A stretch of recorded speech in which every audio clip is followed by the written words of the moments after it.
Consumer advocate, tax expert, and educator Ed Slott is here to help you rescue your retirement by following his time-tested method of avoiding the 5 silent retirement killers. The Wall Street Journal called best-selling author Ed Slott the best source of IRA advice, and USA Today said it would be tough to find anyone who knows more about IRAs than CPA Slott. Thank you. Welcome, Here's Ed Slott. Thank you. Thank you. Thank you. Hi, everyone. I'm Ed Slott, and this program is called Life Insurance for Life and Beyond. Well, first, why am I talking about life insurance? Because life insurance may be the most underused strategy to protect large retirement balances from being decimated at the highest levels of taxation. So who's most at risk? Those of you who have the largest IRAs or other tax-deferred savings accounts. If you have taken the time to watch this DVD, then I know you want to learn more. So before we begin, just so you know, I don't sell life insurance. So why should I care? I don't sell stocks, bonds, funds, insurance, or annuities. I'm a tax advisor, but it's all about the taxes. I also believe most people don't understand how life insurance works as an effective planning tool. I don't sell it, and I'm no expert in exactly how all the various life insurance contracts work. That's why there are life insurance professionals that you need to work with to fill in all the details. But I do know the end result. It's like a car. I know it gets you there, but I don't know how the engine works. But I do know how life insurance can fix lots of money and retirement problems, and even create wealth, and tax-free wealth. And you know, I love tax-free. I only care about the end result, the benefits to you. I want you to know how powerful the end result is. I want to give you enough here so that you'll understand what life insurance tax planning can do for you and your family, both during your lifetime and after your death. So why don't most people take advantage of life insurance?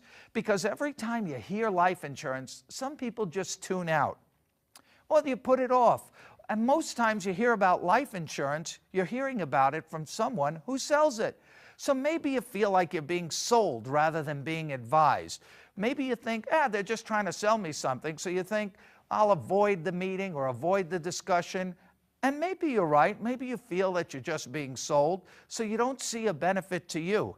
But I'm here to tell you, you could be wrong.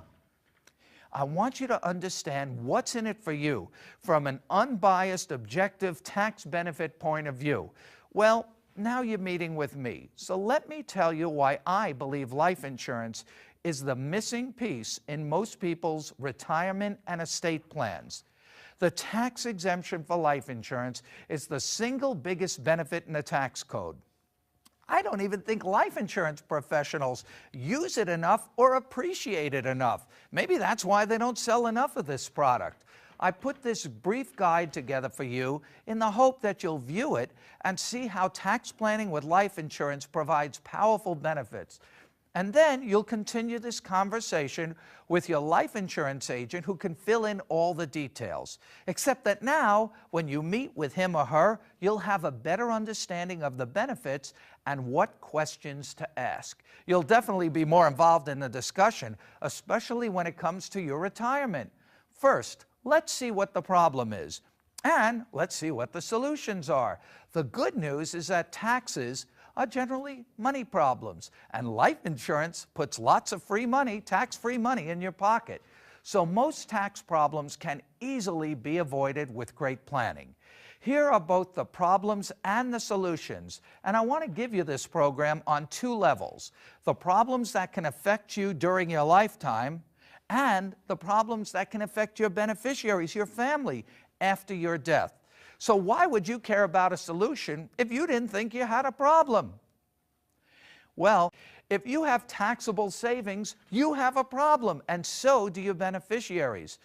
In my public television program, I tell you about what I call the 5 silent retirement killers, and they must each be addressed, and one of them is risk. Most people think of this as investment risk, as in the stock market. But when it comes to your retirement savings, especially taxable IRAs and 401ks, an even bigger risk is tax risk. Many people think that simply having retirement savings is enough. It's not. It's what you keep that counts after taxes. There's a mortgage on your tax-deferred retirement savings. Most of that is owed right back to the government. In fact, future taxes could be 50 or 60% or more by the time you reach in for yours. That's not real money.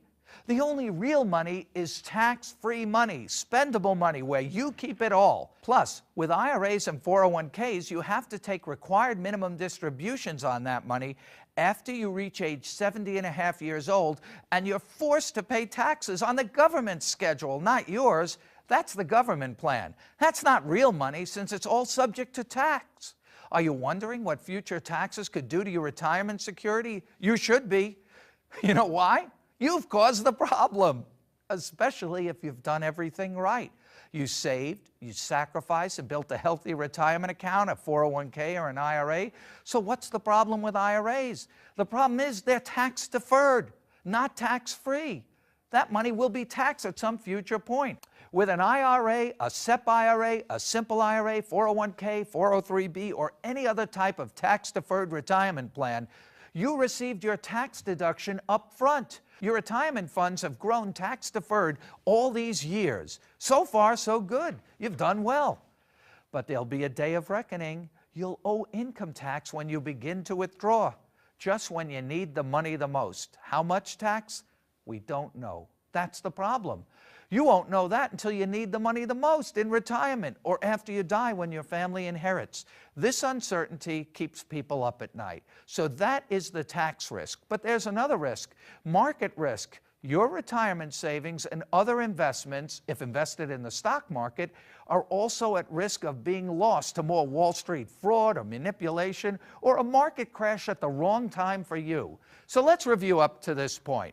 Typical tax-deferred retirement savings like IRAs and 401ks are subject to two major risks, investment risk and tax risk. Now here's where the life insurance comes in. Life insurance can be used to remove both of these risks. Investment risk with life insurance, you get certainty, a guarantee. You cannot get a guarantee in the stock market. And tax risk, you eliminate that by never having to pay tax on this money. So you need to create a plan to move your money from accounts that are forever taxed to accounts that are never taxed. Life insurance is the best provision in the tax code to do that.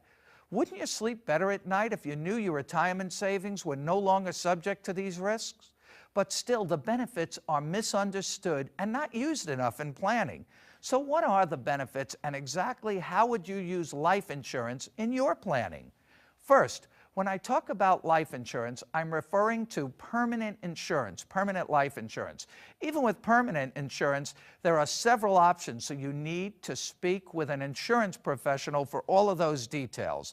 And I mean permanent insurance as opposed to term insurance, which is more for younger families looking for the maximum death benefit. So here I'm talking about permanent insurance for those looking for retirement security and estate protection.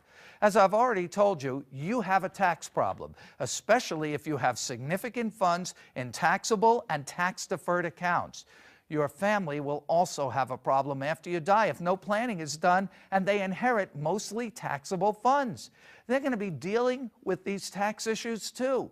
They also may be dealing with estate taxes, depending on the tax law when you die. And that changes all the time. So you need to plan for the worst case scenario and hope for the best. Your family will most likely also have a liquidity problem if retirement funds and other assets have to be cashed in quickly in order to raise money after death for taxes and other post-death expenses.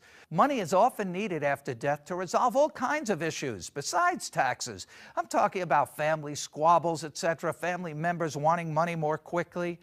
The last thing you want is for your family to have a fire sale, especially if there's a family business or other valuable property in your estate. You don't want your family wasting or cashing out retirement accounts or other valuable property prematurely because cash was needed quickly. You need to do a liquidity test right now so you can see if your family will have a cash problem after death. To gauge the problem, what I do is I take clients through my own type of liquidity analysis, because most people are not liquid enough to avoid having their families starting to have to sell off investments, cashing in retirement accounts, and triggering unnecessary taxes. So what does my liquidity analysis do? It shows you how much of your estate can be turned into cash quickly without triggering taxes or losing property value. Cash is often needed after death, even if there are no estate taxes. And remember, that's only federal taxes. Don't forget state estate taxes. There are always expenses, and the IRA is the last account you would want to have to tap into to pay those bills.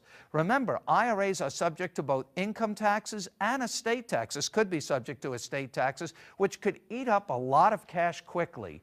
You can work with your advisor and your CPA or accountant on this too, this liquidity analysis, to go through it with them. But here's what we do. We have clients make a list of all the assets you own. So do that now. Make a list of all the assets you own, less liability, mortgages, loans, debts, etc. In other words, your net worth. Now you have this list of property. Code all the property as either liquid or non-liquid. By liquid, I mean assets that can be most easily and quickly turned into cash without triggering a tax. What I call money you have to pay a toll on to get it, toll money.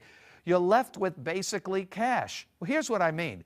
IRAs I wouldn't include as liquid assets. You might say, oh, I have all this money in my IRA, but you have to pay a toll to get it. It's not liquid. You have to trigger taxes to get it. So I wouldn't put IRA in with liquid assets or cash. So here's what we do. We do a percentage, a fraction. The numerator is liquid assets, basically cash, your bank accounts, and I don't mean actual cash, but bank accounts that you could get money easily out of without triggering a tax bill. And again, do not include IRAs or 401ks here. Sure, they can be cashed in, but there's a toll on that money, and that will trigger a tax. Include only assets that could be sold quickly without triggering a tax or other expenses or losing significant value like a fire sale. Sure, you could get money out of it quickly if you sell for a low price. So that's the numerator, basically liquid cash and accounts. Now the denominator is the value of your entire estate, everything, including the cash, including your assets, business interests, real estate, include all property in addition to the IRAs. Now look at that percentage, look at that fraction. For most people, cash over the total estate is about 5%, if that much. Do you know what that means? Turn it around. In other words, this means most estates are 95% illiquid. That's a problem. Unless you actually do have a ton of cash laying around available, but most people don't. Most people, when I do this liquidity analysis, at that moment realize that they have a huge liquidity problem. So now you know you have tax exposure, stock market risk, and a liquidity problem. So how can life insurance help? Two ways. During your lifetime, so there's something in it for you right now, and after your death. During your lifetime, you have the ability to reduce both stock market risk and tax risk by moving your money from accounts that are forever taxed to accounts that are never taxed. You can actually do that two ways, Roth IRAs and life insurance. Both cost money now, but with life insurance, you'll be creating a bigger pot of tax-free money later when it's most needed. It would be great if you could do both and turn your entire estate into a tax-free windfall, both during your life and after death, but the more powerful way is with life insurance. And again, I'm talking about permanent life insurance that has cash value. You can contribute more with life insurance than you can generally to a Roth. With a Roth IRA, though, it's easier to access your money if you need it. Roth IRAs are income tax-free too, but they are a part of your estate and subject to estate taxes. But Roth IRAs provide no additional death benefit as life insurance does. Life insurance comes with a guaranteed death benefit, and that benefit, unlike a Roth IRA, can be set up to be estate tax-free too. So what can you do to remove both the stock market risk and the tax risk? First, you can leverage your retirement savings like an IRA. If you have a large IRA, it may pay to draw it down now and pay tax on the distributions. Then use those distributions to invest in a permanent life insurance policies.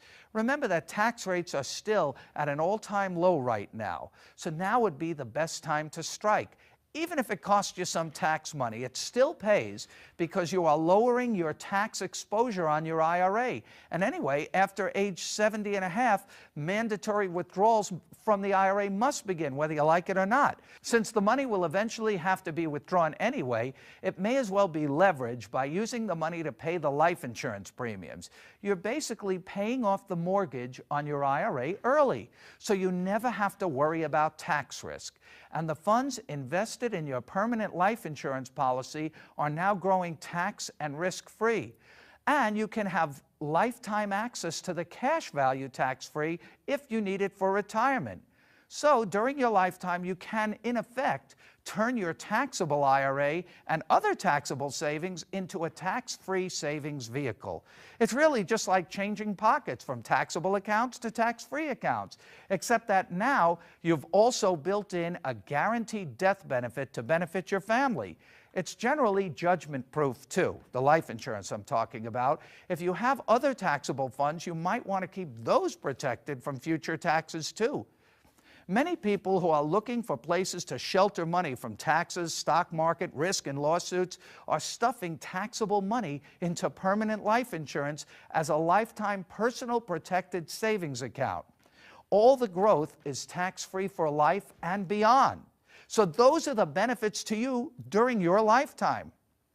What about post-death benefits for your family? Well, if you don't need to tap into the funds during your lifetime, your beneficiaries are guaranteed a death benefit. The stock market has no such guarantee. Your family will now have guaranteed access to a ton of tax-free cash. Tax-free means they keep every cent. No tax erosion here. They will have tax-free cash to pay estate taxes if needed, to pay expenses, debts, mortgages, all without triggering taxes or having to sell a family business or other valuable real estate or other property that could trigger taxes. If they had to use your IRA to pay these bills, they would first have to pay income taxes and maybe estate taxes too, leaving very little to pay bills or for them. So don't just sit there and admire your IRA like most people do. Leverage it now. Use it, leverage it, or lose it to possible future higher taxes. Never underestimate the value of leveraging IRA money by using it to pay life insurance premiums. The larger the estate, the higher the estate tax. Having enough insurance money available to cover the estimated estate tax will avoid having to invade the IRA to pay the tax. Now, some people might say, but the current estate exemption now is so much higher, so there probably won't be any estate tax. You know what? This has been changing on and off over the years. This is not an option you can plan with. The estate tax exemption has been changing up and down, and you cannot take that kind of risk. Anyway, what's the downside? If there's no estate tax, your beneficiaries will simply inherit more money, and it'll all be tax-free. That's the downside. But okay, let's continue with that scenario. Let's say there is no estate tax. There are still plenty of uses for life insurance, even if there is no estate tax. You could use life insurance to replace stock market losses. I had a doctor client a few years ago that had this account. He had about $3 million in a brokerage account. And he said to me, I want that to go to my family. I don't want to touch that, $3 million to go to my kids. But then the stock market crash hit, and he lost $1 million in the market. So now his value is only $2 million.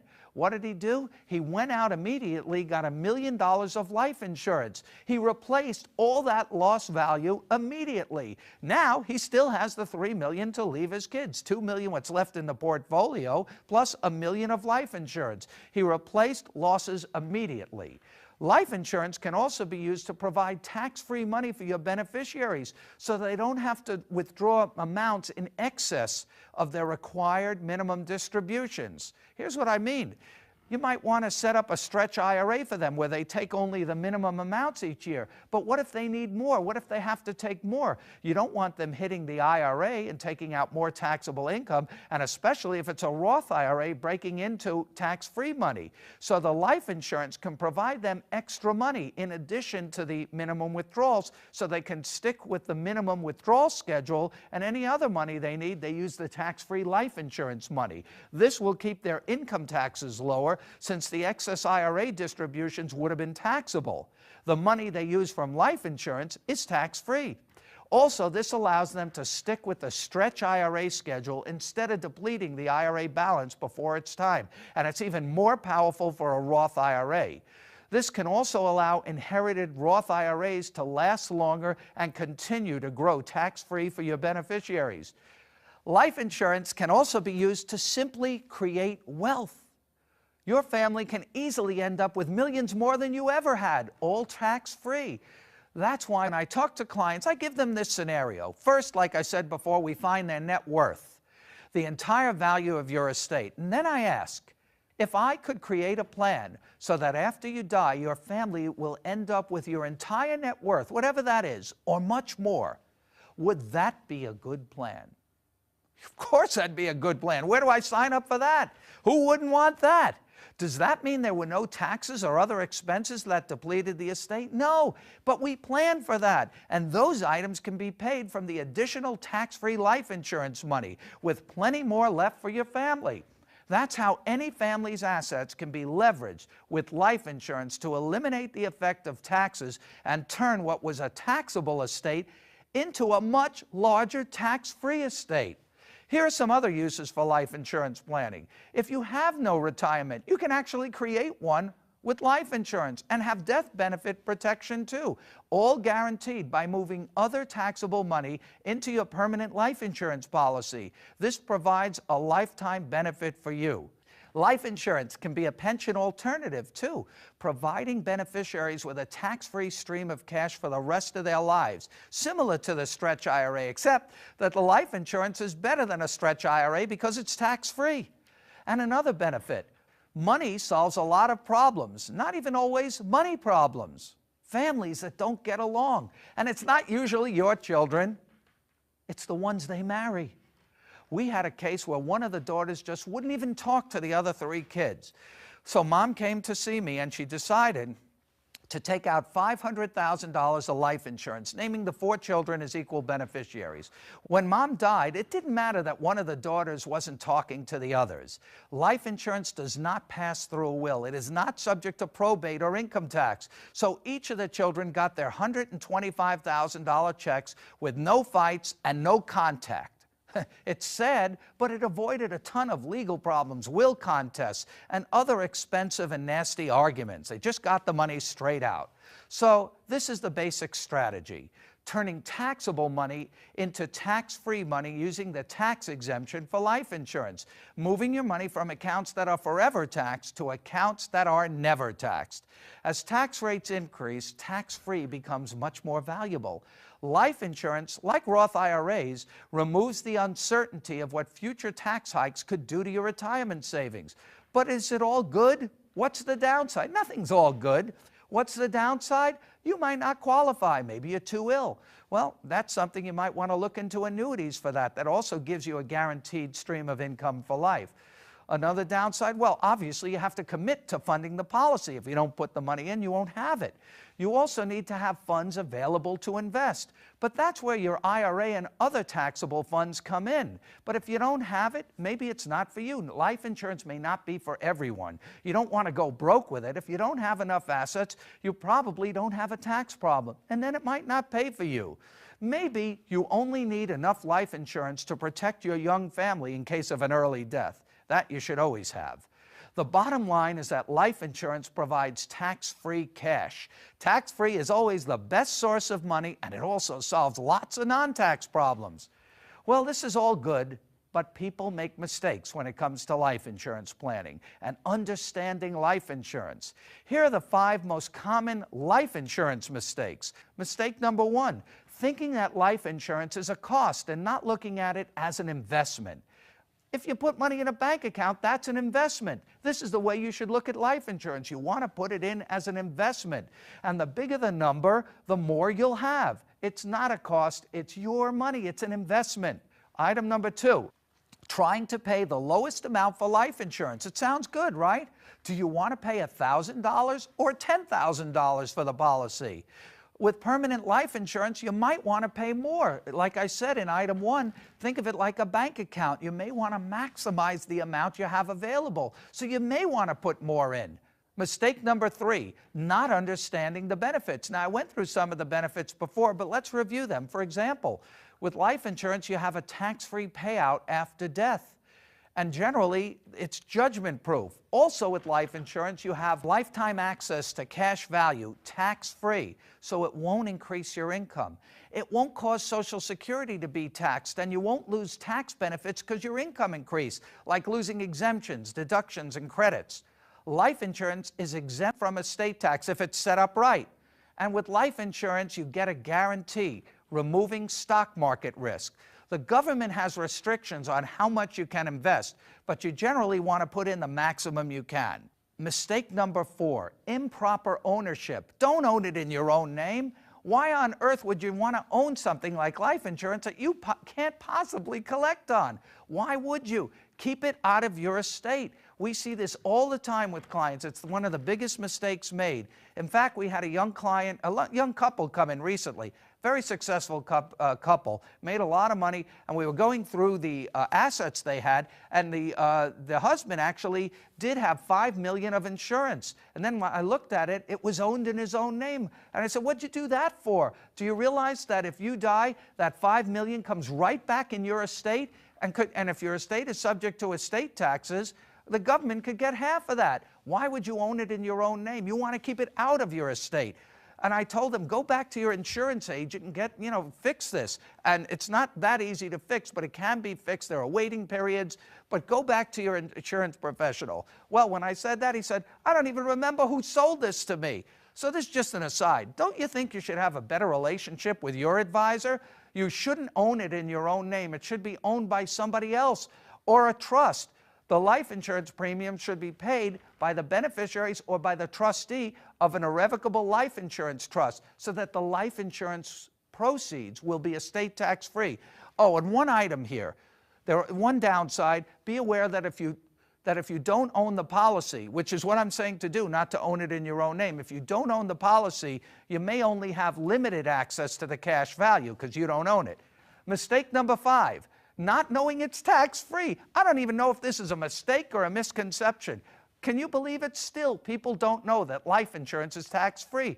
I get calls every now and then from a beneficiary. We did planning for their family, and they'll call me up and say, Ed, I just got this check. What do I do with it? How much do I owe in taxes? I said, I told you 1,000,000 times, it's tax-free. The benefit is so good, even when people get the check, they don't believe it. The life insurance is tax-free. So let's review. Risk is a silent retirement killer. Life insurance can eliminate both stock market risk and tax risk.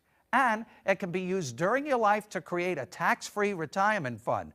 Life insurance is not only income tax-free, but can be estate tax-free too. You can contribute almost unlimited sums to a permanent life insurance policy and have tax-free access to your cash value during your life without increasing your income. And don't forget about the most basic life insurance benefit.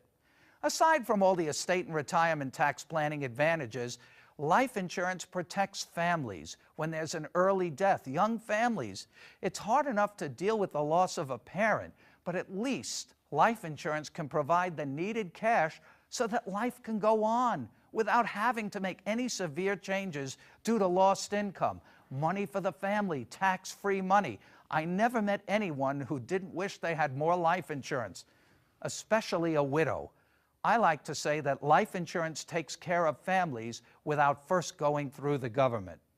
You need to review all of these points with your life insurance professional who can fill in the details. But now you're much better informed and ready for the conversation. You might actually even enjoy the conversation now with your life insurance agent. Can you believe it? Life insurance is not only the single biggest benefit in the tax code, but it's also the most cost-effective way to protect a large IRA. You need to have a discussion with a competent, educated advisor that, in addition to being a life insurance professional, has the specialized knowledge in retirement tax planning. The coordination is essential, especially if you've built up significant balances in your taxable IRAs or 401ks. Most advisors do not have this level of training, so be careful. As tax rates increase, life insurance becomes more valuable than ever before. And there are increases on the horizon. You have new health care taxes coming in, as well as higher tax rates. You can plan for that now, and if it doesn't happen, what's the downside? You and your family have sheltered that much more money, since it won't have to be used to pay taxes. Here are some of the frequent questions I get about life insurance. Ed, if the tax exemption for life insurance is so good, won't the government take it away? No. Why? It's a social reason. Why do you think our government encourages us to give money to charity? Because if you give money to charity, you get a tax deduction. Why is the tax code loaded with incentives to encourage us to give money to charity? Why does the government want us to give so much money to charities? Because they're broke, so they don't have to do it, to remove the burden from them. It's the same thing with life insurance. Our government is broke. Our government wants us to take care of our families so they don't have to. They want us to take care of our families with our own money, partnered with private insurance company money so that the government doesn't have to. Next question I get, Ed, what if I don't qualify for life insurance? I have to tell you, more people do qualify than you think. I've seen it even with very ill clients. So don't assume you won't qualify. Leave this to your life insurance professional to check for you. More people qualify than you think. Here's another question I love. Ed, how can life insurance companies do this? They'll lose a fortune. Oh, now you're worried about life insurance companies? Don't worry about them. They have actuaries. We're not going to hold any benefits right away for life insurance companies. They're doing fine. The answer is it's in the numbers. The risk is spread over a large pool of people. Don't worry about them. Insurance companies are some of the most solid financial institutions. Next question I get, Ed, why doesn't everyone do this? You know what? I don't know. I also think that insurance is not sold properly, so you look at it as a cost rather than investment. Many people think they're buying something and they don't see how it fits into a plan like I've been telling you about.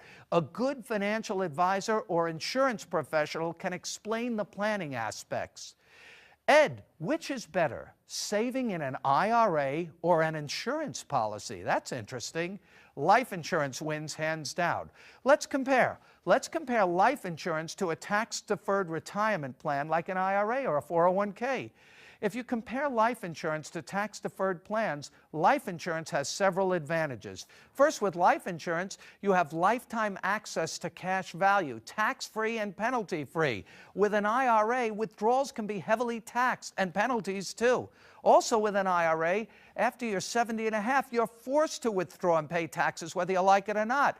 Life insurance provides a tax-free death benefit, income tax-free, estate tax-free too if owned properly. And with life insurance, there's no risk of future tax rates increasing. I mean, they could increase, you just don't care. Just so you know, the Roth IRA also provides this benefit. The reason you don't care is because what would you care about taxes if it's all tax-free?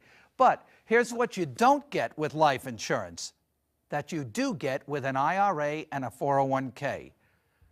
With life insurance, you don't get a tax deduction like you get with an IRA or 401k. But a tax deduction these days is a trap because you'll pay much more in taxes later. All right, the last question I always get, come on, Ed, are you working for the life insurance companies? This is too good to be true. No, I told you that before. I'm here for you, telling you how to create and build tax-free wealth using the single biggest benefit in the tax code. I always say life insurance is the only legal way to print money. So there you have it, the problems, the benefits both to you during your lifetime and for your family after your death. The bottom line, don't just sit there and admire your IRA or 401k. If you have a large IRA, you have a tax problem. It's tax deferred, a sitting duck just waiting to be taxed. Use it, leverage it, or lose it to future taxes. Do something now while the best options still exist. Move your money from accounts that are forever taxed to accounts that are never taxed. And good luck. Thank you very much. Thank you. Good luck. Thank you very much.